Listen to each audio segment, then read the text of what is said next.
Welcome back to Snapfix. Today I'm going to show you how to quickly remove this towel bar. As you can see here, if you look underneath there, there is a Allen wrench screw. So mine takes a 3 and 32. You can get one of these, or they come in different design as well. Okay, but it does need an Allen wrench. Most of them will be underneath, so they're thin.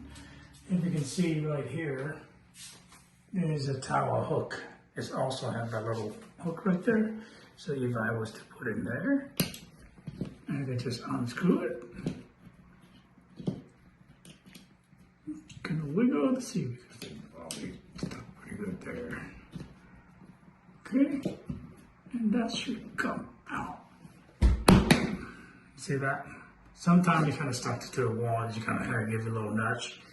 Just use a screwdriver to take that off, okay? Same thing with these right here. There's one right there and one right there. So that's pretty much it. That's how you take out towel bars. Hope that helps. See you next video.